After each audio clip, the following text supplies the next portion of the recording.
9-10 मुहर्रम की दरमियानी रात अमर बिन साद इमाम अली मकाम के खैमे में आया और आके कहने लगा, हुसैन बातें दो ही हैं, अब यजीद और उबैदुल्लाह इब्न ज़ियाद और दीगर कोई और बात सुनने को तैयार नहीं होते, दो ही बातें हैं, या आपको बैत करनी है या जंग करनी है।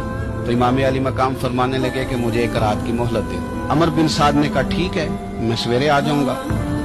तो अमर बिन साद खैमे से बाहर निकला तो हजरत अब्बास बिन अली, हजरत अब्बास रदी अल्लाह ताला अन्हु हाजिर बारगाह हुए तो इमाम अली मकाम से अर्ज करने लगे, भाईजान मुझे पता है सवेरे आपने क्या फैसला करना है और आपको भी पता है सवेरे क्या फैसला करना है। तो ये बदबातन किस्म के लोग हैं, ये सोचेंगे पता नहीं हुसैन कमजोर पड़ गया।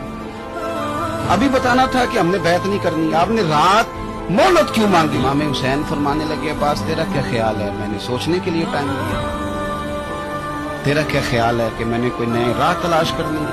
ये आखिरी रात बची है, कल हुसैन दुनिया से जाएगा, आखिरी रात बची है, दिल करता है कि आज की रात ना मैं रज रज के अपने रब को सजदे करूं, मैं जी भर के उसकी इबादत करूं, ये पेशानी उसके हुजूर नाज झुके। और यार हुसैन इब्न अली तो एक रात बकायदा बचाएं कि मैंने अल्लाह के हुजूर हाजिरी देनी है और तू सारी रातें जाया कर देगा। तो तन्हाई में कुछ ना कुछ इबादत कर।